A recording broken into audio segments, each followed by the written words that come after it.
Hi everybody, welcome back to my channel. And if you're new to my channel, hello, my name is Gabby and welcome. If you've never been here before, never watched any of my videos, have no idea what I do here on my channel, I cover true crime cases, and all of the cases that I cover are a little bit older. They're all basically 20 years or older. So if that's something that you might be interested in, maybe go down below, click that subscribe button, and also make sure to turn on the post notifications to be notified every time that I upload. So we have entered October. Over a week ago. I had actually previously filmed this video, but I realized when I put my memory card into my computer that all the files were corrupt, so I have to refilm. I do apologize that my first video of my favorite month to do videos here on my channel is super late. If you're a regular viewer of mine, you know that October is Oldies October, which means for the entirety of the month, I just cover cases that are very, very old. And this case today that I have for you all is 90 years old. I'm not gonna keep you waiting any longer to dive into this video. This is the almost solved case of Vera Page. Vera Isabel Minnie Page was born on April 13th of the year 1921 to parents Charles and Isabel Page in Hammersmith, London. She came from a middle-class family and was an only child. Her father was a painter with the Great Western Railways and her mother was a stay-at-home mom. The main word used to describe Vera was shy. She was a very respectful and sweet girl who was very popular when it came to her peers, but she mostly kept to herself. Her family was always quite persistent in saying that she would never go out of her way to speak to any stranger. In January of 1931, the year that this case takes place, the Page family had moved to a 3-story home residing at 22 Blenheim Crescent. The family did not occupy the entire 3-story house though. Their part of the home was the first floor and the basement. Another family, the Rush family, occupied the upper floors of the home. Arthur Rush, 71 years old, and Annie Rush, 70 years old, had lived at this residence for about 2 decades by this time. Since Vera's mother, Isabel, was a stay-at-home mom, the main income for the Page family came from what Charles made as a painter. So, to make extra income, the family would let people needing a place to stay for a short period of time rent out a room in their home, kind of the equivalent of what we know today to be an Airbnb. Other than the occasional lodger at the home, the Page family also had Isabel's niece, Maud, and her husband, Harry, staying with them. The date in discussion is Monday, December 14th of the year 1931. This would be the day that forever changed the lives of Vera's loved ones. On this day, around 4:30 in the afternoon, Vera left her home to walk over to her Aunt Minnie's home that resided at 70 Blenheim Crescent, which was only about a 5-minute walk away. A walk that 10-year-old Vera had taken dozens of times before. At this time, she was wearing a blue gym slip with a black braid, a red jersey, a blue coat, black shoes, stockings, and a red beret. Vera's reasoning for heading to her aunt's home on this day was to quickly pick up 2 swimming certificates that she had forgot there the previous day. Vera was going to head over to Minnie's, pick the certificates up, and head directly back to her home. So, when an hour had passed and Vera was still not home, her father decided to head to Minnie's home to see what was taking so long. Charles arrives at Minnie's, and Minnie informs him that Vera came to pick up the 2 certificates, they were in an envelope, and ended up leaving the home to walk back to her own home at around 4:45 p.m. Vera didn't want to stay long at her aunt's home because tea was going to be done at the Page home around 5:30, and she wanted to make it back. This is when Vera's father begins to worry, because Vera would never decide at random to go somewhere else when she intended to be back home by a certain time. She would never just leave her parents at home wondering where she could be. Her father began searching for her, starting by visiting the homes of all of her friends and relatives in the area, anywhere he could think of that she may be, but everywhere he visited, he heard the same story. No, we haven't seen her. He spent hours upon hours searching for her. The more time ticked by, the more anxious he became. He decided to head to the Notting Hill police station when a few hours had passed, and he filed a missing persons report that night at 10:25 p.m. Even though a missing persons report was filed, Charles and Isabel kept on searching for their daughter. It was the wee hours of the night, and while everyone else soundly slept in the area, the parents of Vera Page frantically scoured their West London neighborhood. The next day, Charles and Isabel were exhausted, but they had to push their fatigue to the side because it it was daylight again, and every minute counts in the search for a missing child. Police began working on the case and spread around a description of Vera and word of her disappearance so everyone in the area could be on the lookout for her. After word spread a little bit, police were informed of sightings of the girl. Around 5 p.m. on the 14th of December, 2 friends of Vera's had seen her and spoke to her. These friends, Charles and Irene, had a brief conversation with Vera outside a local chemist shop called Taylor's, where Vera told them that she was planning on buying some soap dominoes for her parents that were on display in the shop window. She wanted this to be a Christmas gift for them. The friends left her standing outside the window of the shop after they were done talking, and this shop stood at the corner of Blenheim Crescent and Portobello Road, which was only about a 2-minute walk from her home in the other direction of her aunt's home. These friends also stated Vera had an envelope in her hand at the time, and this would have been the envelope that contained her 2 swimming certificates. An unknown man and woman were also outside of the shop, standing not far from Vera, but police never thought that they had any connection to what would happen to Vera. Vera was then spotted by a man named John Barden looking into another shop window around 6:30 p.m. Lastly, she was spotted at 6:45 p.m. by a salesman named Robert Riches. He stated he saw her walking in the direction of Lansdowne Crescent. Police didn't consider Robert an extremely reliable source for a few reasons, mostly due to his 8-year conviction for embezzlement. They didn't think that he was somebody that they could really rely on for factual information, but I do have to mention that he did know what she was wearing that day and that she had an envelope in her possession. After those sightings of her, it was like Vera had just vanished into thin air. Her parents knew that that wasn't possible though, and they hoped to find her soon. And they would, but it was in the one way that they feared the most. The next day, on Wednesday, December 16th, Vera Page's remains would be found. About a mile away from the Page home, in the front garden of the house residing at 89 Addison Road in Kensington, a milkman named Joseph Smith spotted the body of a young girl just laying there. She was laying there, and whoever had left her there put pretty much no effort into trying to conceal her lifeless body. Just a little bit of dirt and some leaves thrown on top. The milkman was quoted saying, "The moment I stepped into the garden, I saw the body. The child was lying on her right side, and the lapel of her coat almost covered her face. She looked as if she was lying asleep under the bushes, except that her face was like marble. I told the cook at the house and then went out and found a policeman." Police arrived at the scene, and Vera's body was then taken to the mortuary for further investigating. After taking a closer look at her body, there were a few things that stuck out to them. For one, she had only been missing for about 2 days, but yet her body was in a far more advanced state of decomposition than it should have been, especially since it was December and it was in the colder temperatures, which made them believe that after she had been killed, she had been kept in a pretty warm area. Other than it being a bit colder out, it had also been raining the day before, not downpouring, lighter rain, but still enough to where her clothing would have been soaked, but it hadn't been.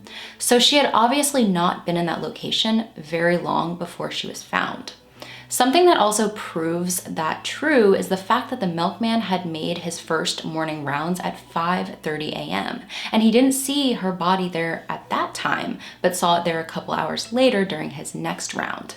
The most prominent thing they found on her body was a small finger bandage, and this is very important. It was stuck to the pit of her right arm on the other side of her elbow, and it was not hers. It had most likely fallen off the killer and stuck itself to her. This bandage also had a very strange smell to it that police picked up immediately, and after being tested, it was apparent that this smell was ammonia. The bandage had been stained with ammonia, almost soaked with it. Obviously, this was a huge clue. There was also something missing when Vera was found. When Vera left her home, she had been wearing her red beret, and that beret was nowhere to be found, and neither was the envelope that she would have had with her. Did the killer possibly take it as some sort of small trophy for the horrific crime that he committed? that was something that they were definitely thinking at the time, but they would find out a little bit different. Vera's remains were then examined by pathologist Sir Bernard Spilsbury, who verified that her killer had also raped her. The Daily Herald quoted Coroner Mr. Ingleby Oddie regarding her examination. He said, "There are marks on each side of the neck which showed that she had been strangled by hand. She had been violated, and there was a mark across the front of the throat probably made by a cord. Her beret is still missing. She had 2 or 3 spots of candle grease on her right shoulder, just under her overcoat, and in the crook of her right elbow, there was found a finger stall consisting of a piece of bandage and a piece of lint. It had evidently been drawn off the finger of a man, probably as he drew his hand from under her arm. It had come from the finger of a person who had a suppurating or discharging wound on the finger, and it was noticed by the police who discovered it, that it had a peculiar smell which, when tested, proved to be the smell of ammonia. That is the only clue that the police have had on which to work." Other than candle grease on her, they also found soot and coal dust.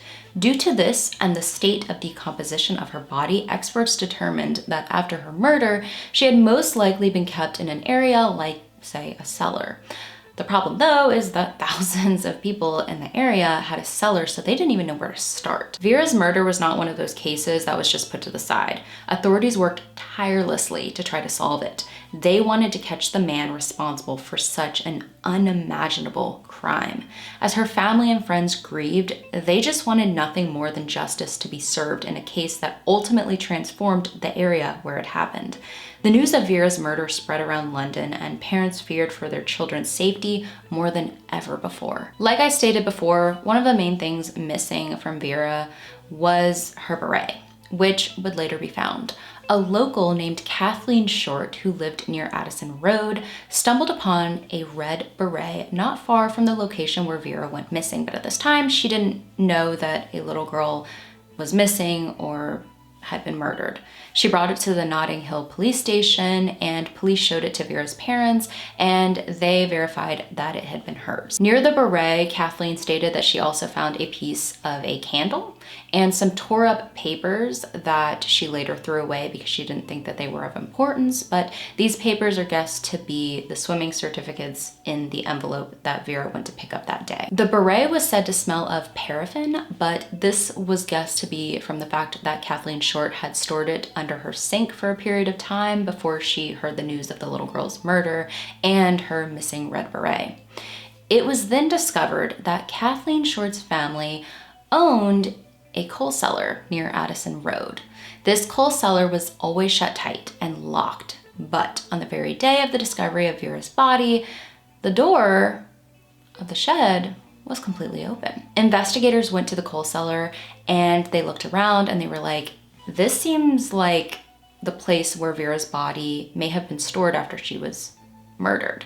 It was very warm, there was soot everywhere, and above all, there was no electricity in it, which would mean that anyone in the shed would have to use light from a candle, possibly explaining why there was candle grease on Vera. A tenant of Kathleen's named Thomas O'Connor would be questioned because he was the main person that kind of oversaw the cellar, and he said that he took the coal cellar's lock off on the 9th of December, and that after that anybody could have kind of came up and used it as they pleased. He wasn't really checking on it from day to day. At this time, a lot of tips were flooding into the station, most of them pretty much going nowhere and police thinking that they had nothing to do with Vera's murder.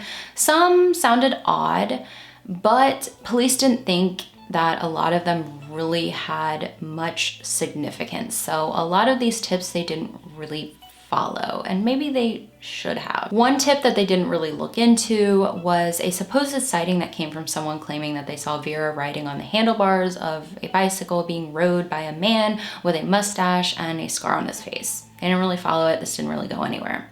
One person stated that they saw a man trying to lure children into his vehicle with candy.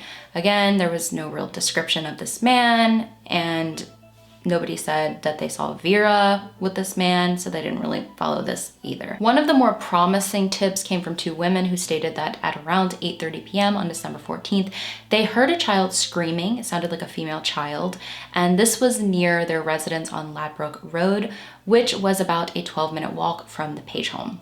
Another witness account came forward during this time, and this one is even more spine-chilling. A woman named Margaret Key told authorities that on the morning of December 16th, at about 6:40 in the morning, she saw a man pushing a wheelbarrow down the street towards Addison Road. She said that in the wheelbarrow was something bundled up in a red tablecloth. This woman stated that the man she saw fit the description of a local man. This local man's name was Percy Orlando Rush. Do you remember the last name Rush? The last name of the couple who lived above the Page family? Well, Percy was their son. Percy Rush was a 41-year-old married man who had lived with his parents at Blenheim Crescent with his wife Daisy until 1925, 6 years before Vera's murder. In 1931, he had worked at a laundrette for about 2 years, but he still visited his parents frequently, even though he didn't live there. Authorities, of course, went to question Percy and quickly discovered that a lot of factors about him correlated with the type of person they were after in connection to Vera's murder. For one, listen to all this. His own parents lived right above the Page family, as we know. Percy knew Vera, and when asked about her, he said that she was a nice little girl and that the last time he saw her was about 3 weeks before her murder. Second, in his line of work, he frequently worked around water that had ammonia in it. Third, Percy had injured his finger in early December. He was wearing a finger stall when they questioned him about Vera's murder. Fourth, after going to his home, they did realize that he had a lot of candles, but of course, most people in general have candles, especially back then. Fifth, at his home, they also found a red tablecloth very similar to the one Margaret Key saw covering the bundle in the wheelbarrow. Sixth, in Percy's pocket, they found a string that looked like it came from a pair of pajama pants, one that they thought may have been used to strangle Vera. Seventh, they found a strange stain on Percy's coat and coal dust on his pants. So as you can tell, a lot of information about Percy looked extremely suspicious. They truly felt that this was their guy. They needed to consider all aspects though, and of course investigate further. When it came to the candle wax found on Vera, they tested the candles found at Percy's home, and it seemed to be pretty much an identical candle wax to the wax that was found on her. Still though, many people in the area could have bought the same exact candle. They also though discovered the exact same candle wax on Percy's coat, which when you think about it, a lot of people own candles, maybe they were working around it, but it was just very odd that the same wax was found on Percy and on Vera. When it comes to the pajama string found in his pocket, he worked at a laundrette, so he was constantly around clothing on the regular, and there was no way to prove that this may have been used on Vera. He could have been working at the laundrette and just saw the string on the floor and picked it up and put it in his pocket. Also, when it came to the tablecloth, upon looking at Percy's tablecloth from his home, Margaret Key stated that it was the same exact color, but the fringe detailing was completely different. But he may have used a different tablecloth. There could have been another one he had folded up in his house somewhere. What are the chances that he would take his tablecloth off of his table at home, use it to wrap up a child's body, and then bring that same tablecloth and put it back on his table? When it comes to his wounded finger, multiple people he worked with verified that he did hurt his finger at work. That's where he got the injury. The bandage, though, found on Vera's body, I do have to mention, when wrapped around Percy's finger, it fit perfectly. Percy said that he actually hadn't worn a bandage on that finger since December 11th because he wanted to harden the wound. Yet, when they questioned him in person regarding the murder, he was wearing one, and he said that it was doctor's orders. Investigators obtained some bandage and lint samples from the home of the Rushes, and they were examined under ultraviolet light by Dr. Lynch. And this expert stated that they were not direct matches of fibers. Doesn't mean though that it was possibly the same type of bandage that he may have had on the day of the murder, if he did have something to do with Vera's murder, and possibly they just obtained a different source of lint. This all doesn't, automatically make him innocent though, but I do have to mention that the bandage had most likely been a homemade one because no chemists in the area claimed they sold that type of bandage. Other than candle wax on Percy's coat, they also found coal dust and a weird stain, and that stain was semen. I mean, you could say, hey, maybe he had semen on his coat from consensual sex with his wife, but why are you gonna have your coat on? The thing though, is that pretty much all of the evidence to tie him to the murder was circumstantial. Some of it could be easily explained as being due to something else.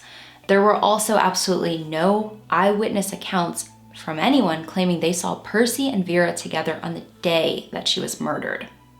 Percy claimed he was innocent and had no involvement, continuing to say that he hadn't seen the girl since 3 weeks before she was murdered. A coroner's inquest would be held though on February 10th of 1932. They needed to determine how involved Percy may have been in Vera's murder.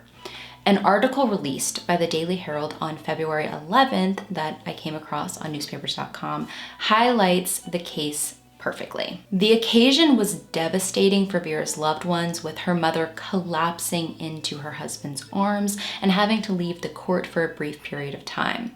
The coroner spoke to everyone involved in any way, anyone who had anything to say involving the case. A 17-year-old co-worker of Percy's was questioned during the inquest and stated that the last time he saw Percy wear a bandage on his finger was the Friday before the murder, and he had not seen him wear a bandage on that finger the entire week of the murder. Margaret Key was questioned in regards to the tablecloth, and she stated the same thing that I said before, that the tablecloth she saw wrapped around the bundle was the same color as the one she was shown that they found in Percy's home, but the fringe was completely different. During the inquest, everyone was wanting, of course, to hear what Percy had to say. He took his seat in front, and the coroner began questioning him.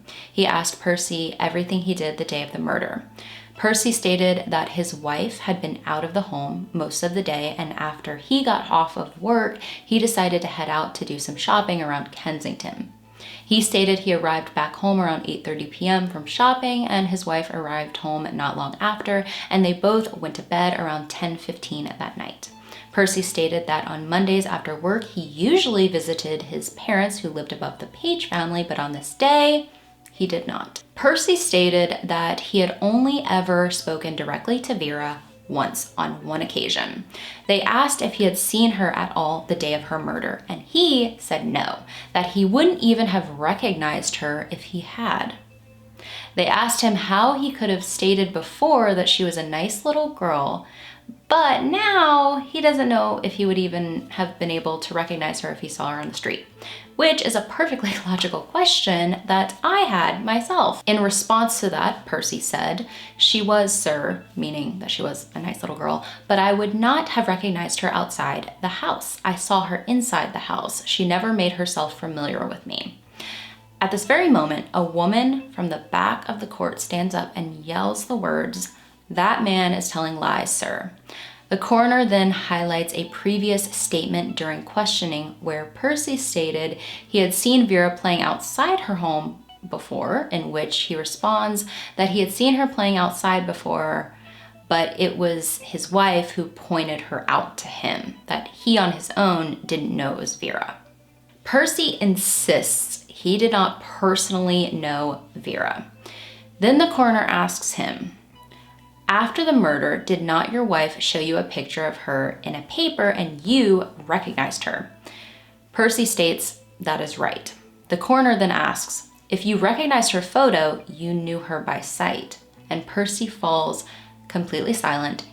He has no answer for that. When Percy was originally asked about Vera, his exact words were, "I knew Vera Page. She was a pretty sweet little kid. I liked her. I always looked upon her as a nice little child. I have never given her sweets, money, nor toys. I have seen her playing in the streets outside her own house. I last saw her about 3 weeks ago." Yet, during the inquest, he was acting like he barely knew her and would have a difficult time recognizing her if he came across her on the street, which is, of course, a little suspicious. Percy was then asked about his bandages. He said his third bandage was made by his wife and he wore it until Saturday, December 12th because the bandage got dirty with pocket dust and it also got wet. They asked if he got any soot on the bandage and he said yes. They asked why he didn't wear the bandage for work on Monday and he said he wanted to get air to the wound. They asked if he didn't protect his finger for work, wouldn't ammonia get to it and this would hurt? And he said yes, it did hurt. He stated he didn't wear a bandage on his finger for Monday, Tuesday, or Wednesday, and then he saw a doctor on Thursday and the doctor told him that it needed to be bandaged again, which is why he was wearing a bandage when police questioned him about Vera's murder. Further along during questioning, they asked him if the bandage found on Vera was his, and he says no. And then they ask him if he knew the bandage found on Vera smelt of ammonia. And at this instant, a very faint smile erupts on his face. The coroner snaps at him and tells him not to smile, that it is nothing to smile about. And Percy's face goes completely blank and he states that he's not laughing. During this entire investigation, during this case, this wouldn't be the first smile from Percy. It was said he also gave a tiny smirk when they asked him to hand over all of his bandages when they searched his home. Which, you know, you could say, oh, somebody might smile when they're nervous, but I don't know, it's just a little weird. Back to the coroner's inquest though. They questioned him regarding the coal dust on his pants, and he said that he often brought coal up to his wife from their coal cellar. The coroner asked him if he was the only one to use the coal cellar, and Percy said yes. He is asked if something was locked in that cellar, would he be the only one who would know about it? And Percy says that is right. He is asked if he locked anything in the coal cellar and he said no. They ask him about whether he would be able to sneak down to the cellar while his wife was asleep. And he claims that he is a noisy walker and his wife is a very light sleeper, that would never be possible. They come back at him with a claim that a man had come forward telling them that he had seen Percy wandering around the neighborhood late at night just by himself when his wife would have obviously been at home sound asleep, not knowing where he was. Percy denies this claim. They ask him though if he ever loiters around in general at times, and he agrees that he does, but he can't really help it, and it's never late at night when his wife is asleep. When asked why he didn't visit his parents that day, that Monday, out of all Mondays, Percy said that he just wanted to go to the shops. According to my research, there was an article I came across by Western Mail and South Wales News that claimed one boy stated he had seen Percy wearing a bandage earlier on Monday. Do have to bring this up. Could this be the bandage that later fell off and stuck to Vera? We don't know. All we know is that it was said the bandage found on her matched no others that they could find that he owned or used or anyone in the area owned or used. The jury was only absent from the court for 5 minutes before they came to a full conclusion. They came back and stated, "We find an open verdict of murder against some person or persons unknown." They did not settle on Percy Rush being the person responsible for Vera's murder. And Vera's loved ones just erupt. They cry, they're sobbing, they're screaming. They cannot believe this happened because they believed wholeheartedly Percy Rush did it. People were outraged, heartbroken. They were completely distraught. People who didn't even really know Vera. People were screaming that Percy was a liar, that he killed her, that he had to have been the person responsible. The jury just ultimately declared there was not enough evidence and no real sufficient evidence to prove him guilty. Newspapers covered the case in great detail, and people all over were just shocked by the outcome. Still to this day, 90 years later, Vera Page's murder remains unsolved, even though many people back then and currently who look into the case believe the man responsible was none other than Percy Rush. I do have to mention two things though that were not mentioned during the inquest that 100% should have been. Listen to this. One, that semen was found on his coat. They didn't mention that at all. And two, that Percy Rush had been charged in the year of 1923 and 1927 for indecent exposure. Each time he received a 1-month prison sentence, and he exposed himself to 2 young children in June of 1931, the same year that Vera was murdered. Of course, that doesn't mean he's automatically guilty, but it's something that should have been mentioned. Would this case have panned out differently if it had been? Of course, again, we don't know. From my knowledge, Percy never had a future run-in with the law. If he did do anything in the future, he wasn't caught for it. He would end up passing away in 1961 from natural causes. Vera Page, she had been laid to rest on December 23rd of 1931 in Kensington Cemetery. Her funeral was held at Presbyterian Mission Hall, where she had attended Sunday school while she was alive. The inscription on her grave marker reads, "In loving memory of Vera, beloved child of C and I Page, passed away 14th December 1931, aged 10 years. God gave the treasure for a while to fill us with his love, and then he took his darling child to dwell with him above." The first time that I filmed this video and I read the inscription on her grave marker, I got cold chilled all over my body, and I just did again because it tugs on your heartstrings. It is so sad. According to findagrave.com, Charles Page, her father, passed away in 1959 at the age of 67. And as for Isabel, I couldn't find any information about her death, when she passed away, what age, nothing like that. But Charles was laid to rest right next to Vera. One of my sources for this video was a write-up done by True Crime Diva. She does some great write-ups about cases, and I wanted to mention one point that she brought up. In all of the cases that she covers on her blog, she always has a section where she shares some personal thoughts, and she said that it makes the most sense that Percy killed Vera, but she wonders about the last individual who saw Vera the day that she was murdered, which was Robert Riches. He did know what she was wearing that day, that she had on a red beret, that she was holding the envelope. Did he also possibly have an injured finger as well? Was this something that they checked into?